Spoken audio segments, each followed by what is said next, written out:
नमस्कार बच्चों। हम जिस टॉपिक के बारे में आज बात कर रहे हैं वह है डाइंग यानी कि रंगाई। इससे पहले मैं आपको रंगों के बारे में हम चर्चा कर चुके हैं। रंगाई क्या है इसके बारे में हम बात कर चुके हैं। हम बात कर रहे थे रंग और रंग के क्लासिफिकेशन के बारे में। हम बात कर चुके हैं इससे पहले के वीडियो में प्राकृतिक रंग कौन कौन से होते हैं, उन्हें किस प्रकार से विभाजित किया गया है। प्राकृतिक रंगों को हमने 3 भागों में बांटा था: वनस्पतिक रंग, प्राणिज रंग और खनिज रंग। अब हम बात करेंगे दूसरे प्रकार के बारे में जो है संश्लेषित रंग या फिर इन्हें कृत्रिम रंग भी कहा जा सकता है। रासायनिक प्रकृति एवं संगठन के आधार पर संश्लेषित रंगों को मुख्य रूप से जो 3 भागों में बांटा गया है वे उनके रासायनिक प्रकृति के अनुसार ही हैं, जो कि अम्लीय रंग, क्षारीय रंग और उदासीन रंगों के अंतर्गत आते हैं। जो ये आप नाम देख रहे हैं प्रत्यक्ष, अम्लीय, क्षारीय, वॉट और सल्फर, मॉर्डेट और नेफ्थॉल, ये इन्हीं 3 के अंतर्गत बांटे गए हैं। सबसे पहले हम बात करते हैं अम्लीय रंग। जैसा कि इसका नाम ही है अम्ल, यानी कि ये जो रंग हैं वो मेनली एसिडिक नेचर के होते हैं। ये रंग कार्बनिक अम्लों के सोडियम, पोटेशियम तथा कैल्शियम के लवण होते हैं। ये रंग जल में घुलनशील होते हैं और वनस्पतिक रेशे जो होते हैं जिनमें कि सेलुलोज की मात्रा अधिक होती है, कपास, लिनन, जूट इत्यादि को रंगने में उपयुक्त नहीं होते, लेकिन ऊनी और रेशमी वस्त्रों को रंगने में सबसे अच्छे माने जाते हैं। क्योंकि ये एसिडिक नेचर के हैं इसीलिए ये सेलुलोजिक फाइबर के लिए उपयुक्त नहीं होते, बल्कि प्रोटीन फाइबर जो हैं उनको रंगने के लिए ये अच्छे माने जाते हैं। इसका एक कारण यह भी है कि इसमें जो है वो सल्फ्यूरिक अम्ल और एसिटिक अम्ल घुला रहता है और अम्ल जो है वो सेलुलोज के रेशों को नुकसान पहुंचाता है और अम्ल के संपर्क में आने से रेशे जो हैं वो नष्ट हो सकते हैं। इसीलिए अम्लीय रंग जो हैं वो प्रोटीन युक्त रेशों को रंगने के काम में आते हैं। अम्लीय रंगों से रंगने के बाद में वस्त्र को जो है वो न्यूट्रल बनाने के लिए उसको धोकर और कभी कभी जो है वो शार्स के साथ में भी क्रिया कराकर उसको न्यूट्रल बनाया जाता है। दूसरा जो हम बात कर रहे हैं रंग की वह है क्षारीय रंग। क्षारीय रंग सभी संश्लेषित रेशों में जो है क्षारीय रंग जो है वो सबसे अच्छे माने जाते, सबसे पहले इनका आविष्कार हुआ था। ये जो रंग हैं वो क्षारीय प्रकृति के होते हैं और मौलिक रूप से ये कार्बनिक अम्लों के ही लवण हैं, यानी कि एक तरह के लवण हैं जिनका उद्भव जो है वो कार्बनिक अम्लों से हुआ है। इनसे सेलुलोज तथा जो प्राणिज दोनों तरह के रेशों को रंगने में यह प्रयोग में लाया जा सकता है और सेलुलोज से निर्मित जो रेशे हैं यानी कि जो वनस्पतिक रेशे हैं उन पर यह रंग पक्के होते हैं और रेशमी वस्त्रों पर भी इनसे अगर रंगा जाए तो वहाँ पर भी ये अधिक आकर्षक और चमकदार वस्त्रों को बना देते हैं। ये तो थे क्षारीय रंग।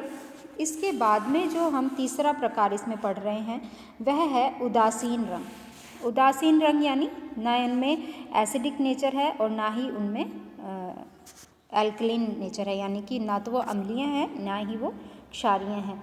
ये रंग जो हैं इनसे भी विभिन्न तरह के जो विभिन्न वर्गों के रेशे जो हैं वो रंगे जाते हैं। बहुत से अलग अलग प्रकार हैं इसके, जैसा कि प्रत्यक्ष रंग, वैट रंग, सल्फर रंग, मॉर्डेंट रंग और डेवलप्ड यानी कि विकसित रंग। सबसे पहले हम बात करेंगे प्रत्यक्ष रंग। तो जो डायरेक्ट डाई है, इनको हम डायरेक्ट डाई भी कहते हैं प्रत्यक्ष रंग को, वे एक तरह के साल्ट डाइज भी होती हैं यानी कि लवण रंग भी होते हैं और यह सूती, लिनन, रेयॉन, जूट इत्यादि जो नेचर के जो वस्त्र हैं उनको रंगने के लिए इनको इस्तेमाल किया जाता है। डायरेक्ट डाई जो है वो वस्त्रों पर पूरी तरह से चढ़ तो जाते हैं, लेकिन ये बहुत अच्छे से बॉन्ड वस्त्र के रेशों के साथ नहीं बना पाते, यानी कि ये पक्के नहीं होते हैं। और जैसे जैसे कपड़े को बार बार धोते जाते हैं वैसे वैसे ये फीके पड़ते जाते हैं।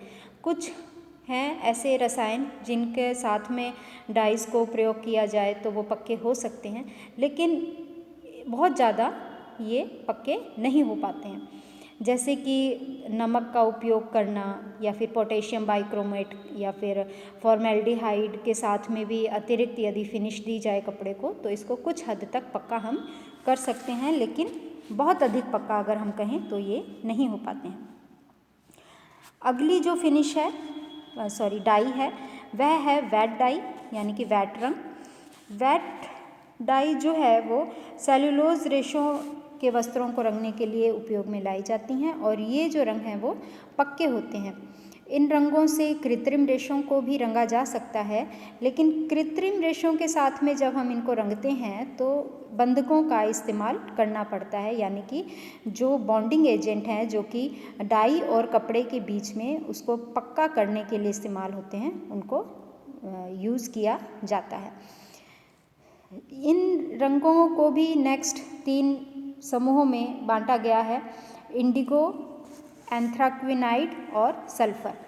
ये भी इसी के ही आगे वेट रंगों के क्लासिफिकेशन है।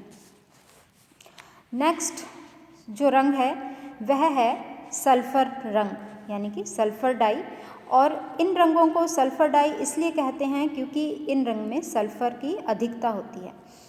ये पानी में अघुलनशील होते हैं, इसीलिए इनको पानी में घोलने के लिए कुछ क्षारीय अवकारक का उपयोग किया जाता है। उसके बाद में इन्हें कपड़ों पर लगाया जाता है।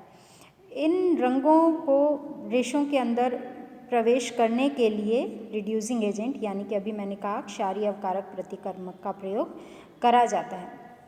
ये कपड़े धोने के बाद में ये रंग जो हैं वो कपड़े के ऊपर पक्के लगते हैं और अगर इन्हें ब्लीच किया जाए तभी ये फीके पड़ते हैं, अदरवाइज़ ये बहुत ही मजबूत बॉन्ड के साथ में रेशे के साथ जुड़ जाते हैं। इसके बाद में जो डाई है वह है डेवलप्ड डाई। और डेवलप्ड यानी कि विकसित रंग जो हैं वो सभी तरह के सेलुलोजिक रेशों के ऊपर इस्तेमाल किए जा सकते हैं। यह प्रक्रिया के बाद में वस्त्र पर रंग जो हैं वो पक्के होते हैं, इसीलिए कई बारी जो इस डाई से रंगे हुए कपड़े जो हैं वो महंगे होते हैं। डेवलप्ड डाई को फर्दर बांटा गया है, जिसमें नंबर 1 पे है नेफ्थोल या फिर इसको एजोइक डाई भी कहते हैं। सेकंड है मॉडर्न डाई और तीसरा डिस्पर्स डाई। ये इन्हीं जो रंग हैं उनका आगे क्लासिफिकेशन है। नेफ्थोल डाई जो है वह वनस्पतिक रेशों को रंगाई या छपाई दोनों में इस्तेमाल होता है। मॉर्डेंट या फिर क्रोम जो डाई है वो मुख्यतः कोलतार से प्राप्त होते हैं और धातु के रंग बंधक के रूप में इनका इस्तेमाल किया जाता है। ये भी रेशे के भीतर तक पहुंचकर वस्त्र को रंग देते हैं और एक तरह से पक्के बंध बनाते हैं। और जो एनिमल फाइबर है यानी कि ऊन और सिल्क है उसे भी इन रंगों से रंगा जा सकता है। तो ये तो था मोटे मोटे रूप से रंगों का क्लासिफिकेशन, यानी कि रंग जो हैं वो कितने प्रकार के होते हैं, उन्हें किस प्रकार से विभाजित किया जा सकता है।